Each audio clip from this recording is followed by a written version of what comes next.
young chillin', a YouTube internet media villain. Can't be what you want her to be. She's a baby-faced heel on the first degree.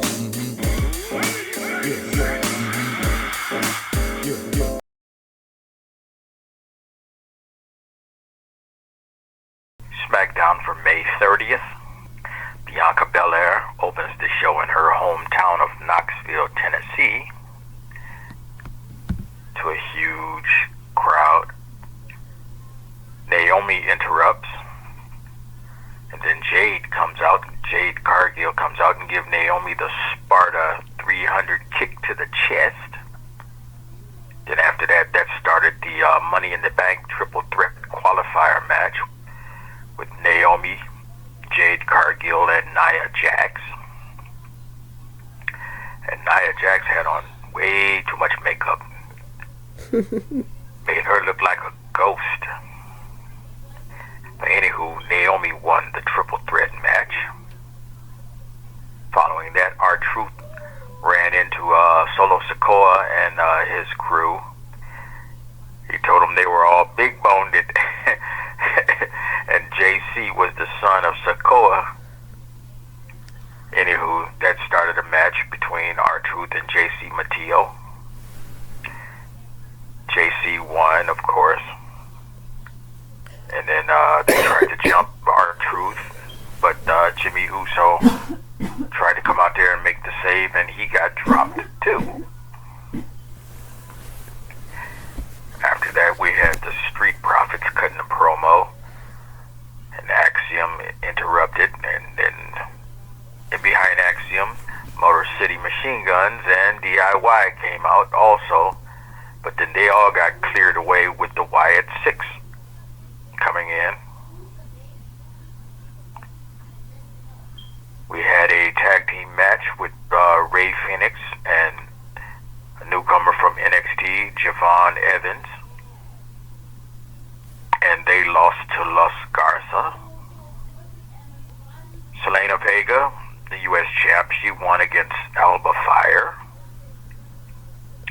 Damian Priest cut a promo on Jacob Fatu. He wants his belt, which called Jacob out. But that was because Jacob had the Money in the Bank qualifier match. So it was Jacob Fatu versus Carmelo Hayes versus Andrade, who actually won. Big surprise. And we have Cody Rhodes and John Cena and their tag team partners, Jey Uso and Logan Paul, all meeting with a face-to-face to cut a promo on their upcoming match, I believe, at Money in the Bank. Long story short, they all had a fight. The end. Next we have Raw for June 2nd. CM Punk opens with a promo. Sami Zayn joins him, and they pretty much just discussed Money in the Bank and the need for CM Punk to win his match. First matchup was Liv Morgan versus Stephanie Fakir versus Ivy Nile in the Money in the Bank triple threat qualifier, and it was won by the new girl from NXT, Stephanie Fakir. Judgment Day, Finn Balor and JD McDonough took on the War Raiders, with the New Day sitting ringside. So I thought they were going to run interference, but actually the Judgment Day won because of Roxanne Perez. IC champ Lyra Valkyria cut a promo on Becky Lynch, who of course came out, and they scrapped a little bit. Jey Uso and Sami Zayn beat Braun Breaker and Bronson Reed due to a DQ, thanks to Seth Rollins, who came out. But then he attacked Jey Uso and Sami Zayn along with Braun Breaker and Bronson Reed. CM Punk comes out to make the save. Kairi Sane defeats Raquel Rodriguez. And then we had the last Money in the Bank qualifier match, CM Punk versus Grande Americano versus AJ Styles. And of course, Grande Americano, Chad Gables. I don't know why I keep calling them Gables. It's just Gable, no S. Anywho, Gable won. And then, of course, Braun Breaker and Bronson Reed, they come out and attack CM Punk. Jimmy Uso and Sami Zayn comes out to help, but then Seth Rollins comes out and he curb stomps all the baby faces. And that was Raw. Okay. Apologies for any sounds you may hear in the background. We have a lot of kids in the house. But, Wrestler of the Week. R-Truth. Good man, good man. Ain't gotta say anything else. R-Truth. Okay, since we're on the topic of him, God, Ava. I'm so upset that they let him go. Because what is the point of that? Well, the point was he made too much money. True. Same reason why they let what's his name, Braun Strowman. They all made ridiculous amounts of money that they just can't justify paying him. But especially with his advanced age and Strowman with his advanced injuries, it don't make sense paying them all them big bucks. But the problem here with which that I can understand. The problem here with that is they still have Rey Mysterio on the roster, and that mup can't do anything. He's sitting there constantly just trying to do his same moves over and over again, but he looks real. This is no hate to him, but he looks old. He can't move, he can't do anything for real. But compared to somebody like R-Truth, who is still doing moves that he was doing when he was younger. But see, you got to take into account Rey Mysterio is the figurehead for the new movement of all the luchadors and Mexican wrestlers that they're importing. He's the front face of all that. And then you have Penta and his brother right in behind that, and then you got all the other wrestlers. So they can't let him go just yet, because he's the figurehead of all that. I know, but it's like or also, rather, I should say he's gonna be the figurehead. I know, but like with that, we're losing more and more black wrestlers. We have so few on the roster in general, and just for you to get rid of one of the best ones, honestly makes me really mad. Because R-Truth has that energy and that spunk, and he has a lot of, like, he's great at crowd work. But, like, it honestly just bugs me. Because it just seems like the black roster is getting smaller and smaller. And not to mention they're not giving us title holds or anything to actually be happy with. Like, yeah, we have the New Day. What is the New Day doing? Nothing. Yeah, we have the Street Profits. What are the Street Profits doing? Nothing. So I'm just sitting here upset we keep losing more. How you saying that? And they're both the tag team champions. Yeah, but they're not being pushed with any good stories with being the tag team champions. The New Day is just there to be the New Day as placeholders. They're not doing anything. They're not pushing any story with them other than, oh, they're mad because everybody liked them better with Big E. And the Street Profits, I don't see them really having anything other than what's going on with the Wyatt Six. Because they're not really pushing anything with the Street Profits other than, oh, they're the title holders and everybody just wants to get at them. There's no story, there's no substance for anyone to, like, grab to, honestly, other than just that. But that's just my opinion. It's valid. It's very valid. But you know what? R-Truth, he might be going back to Impact Wrestling. He was a champion there before he went to WWE, I believe. So he may go back there. And I will follow. I can see him going to AEW. And I will follow. Although I would be shocked if he did. I mean, he has a lot of people he knows. I said I will follow him. Honestly, I don't care. Wherever R-Truth is, I will find clips and support him because he is a great wrestler. Not to mention, I already follow him on Instagram and other places, so he's like an entertaining person in general. Yeah, But I'm also mad they let go of Carlito, and they didn't say anything about Carlito leaving either the show. Well, yeah, they didn't say that, but there was some stuff where he won where he came from, the WWC wrestling. In Yeah, I Puerto saw. Rico. He has the champion there. I saw already. that. Yeah. So he's in a good place. True. But a lot of this. He's another one that's real old too, just like R-Truth. He's as old as R-Truth. But with that, a bunch of wrestlers have also unfollowed WWE, and I'm thinking a walkout. They've completely stripped their social medias clean of WWE stuff. Gunther, The Miz, and several others have just stripped everything from WWE off their Instagram pages and other social medias. I think The Miz may be next. He might be, but also with this, it's like a walkout maybe? Hopefully. Because if they're not being treated properly, not to mention the shareholders are clearly getting more money hungry because prices have gone up on tickets, and they moved WrestleMania. It's either WrestleMania or SummerSlam was gonna be in New Orleans next year, but they moved it to being back to Las Vegas, which is like, why would you do this? The point of this is for it to move around to each city each year. But why would we keep coming back to this one other than you wanting money?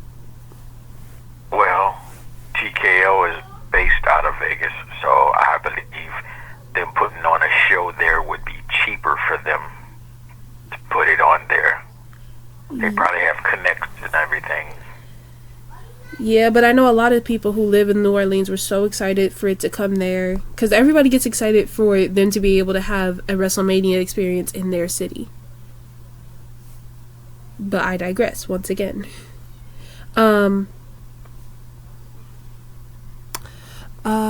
Seth Rollins.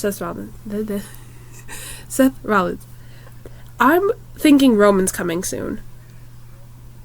He is watching what's happening. Seth Rollins has done so much, and every time he just reminds me of a whiny baby who's upset, and he's just doing things to like get seen by his older brother, you know? Right. Excuse me, sorry. Especially since Jon Moxley is gone, the only other big brother Seth Rollins has is Roman, and since Roman's not really paying him any attention, giving him what he wants, he's gonna just keep doing things until Roman sees him. Which could be the last match of Roman's career, because we do know he plans on retiring soon and going into Hollywood. Naomi. She better win Money in the Bank. That's all I know. She doesn't have glow in the bank anymore, but if she becomes Money in the Bank holder, she could become the most devious person we just see doing things. Even more than she already is. And I would love it. I need her to just keep threatening people with the box. She doesn't do anything. She just shows up to every ringside event just holding the box. Just to mess with the other girls. I feel like that would be great. Right. Yeah, I can see that. Especially if Jade Cargill gets a point to where she could beat Tiffy and get her thing, and then Naomi and her have her, they duke it out.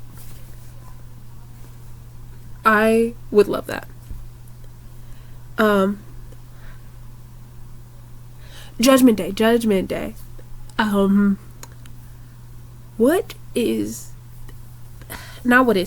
Finn Balor, there is more and more, I am more and more sure with each episode that the Fiend is coming. Is he? I don't think so.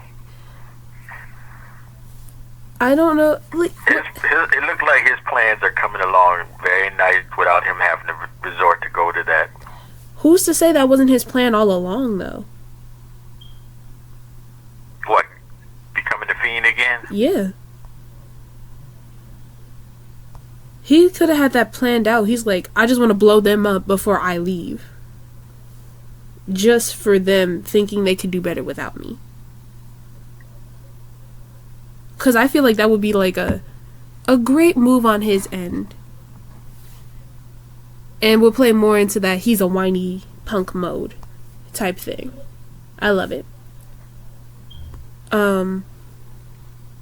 Because I say that because if you look in the backgrounds of when he was with the Judgment Day, there was a Fiend lunchbox. No, his character is not the Fiend, because that was Bray Wyatt's character. I don't know what his character is called.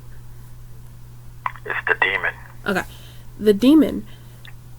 But I was wondering what you were talking about when you said Fiend. I was like, wait a minute. Because I was watching Bray Wyatt clips earlier, so I was so hooked on Bray Wyatt. But with that, it's like, yeah, when are you gonna bring the Demon back? When is he gonna make his appearance again? I wouldn't hate it.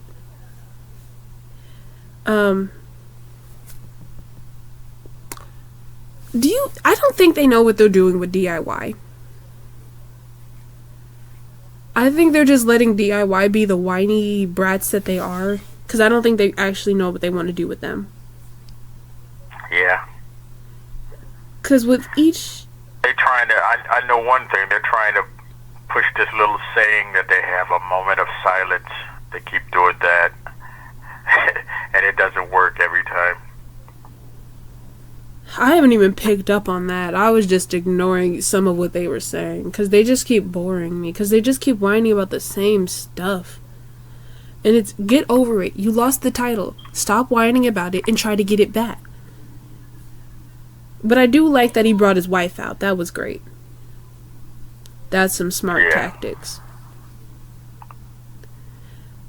I think we're almost done, but I have a thought. Where is Jimmy Uso? Where's Jimmy? Didn't he just fight, it was just a couple weeks ago. And he lost, I believe. Wait a minute, let me go back. I don't know how far back it was, because for me, time goes very fast or slow, depending, so I'm just like... Yeah, it was 2 SmackDowns ago. That was about 2 weeks ago. So that's still a valid question. Where is he? He was in a triple threat Money in the Bank match against Solo and Ray Phoenix. He lost that. Okay. But with that, I think he might interfere. Oh, and he was also in a match. He was in a tag team match last week. Him and Ray Phoenix against Jacob Fatu and JC Mateo, and they lost that. So he's been on there for the last 2 weeks. Okay, that's my bad, because I guess you probably went to sleep on them matches. Sometimes I do fall asleep because I'm tired. But I think he might mess with the Money in the Bank thing. He really doesn't want Solo to get it, which is smart.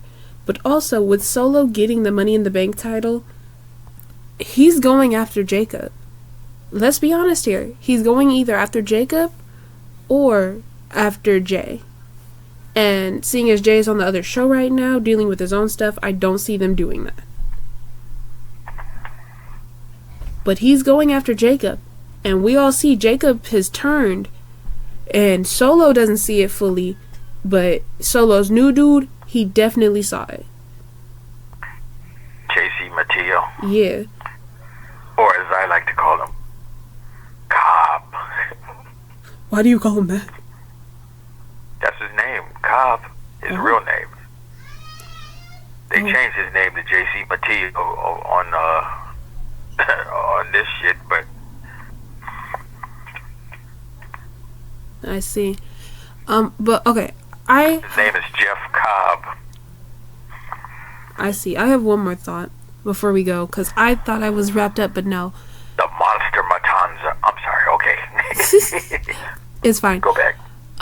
But where are the other two cousins? They've been out for a minute.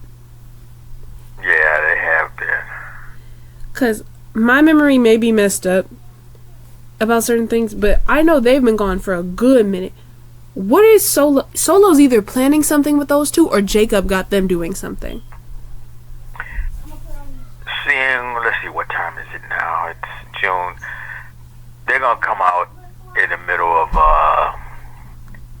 SummerSlam. There's gonna be a surprise. That's what I think. Okay. We're gonna have to start They're gonna come out from out of the audience somewhere and jump somebody. We're gonna have to start making bets, because there is so much going on, and it feels like they have a lot of stories going on, but they don't know what to actually do with some of them. But yeah, I think we can wrap up here. Because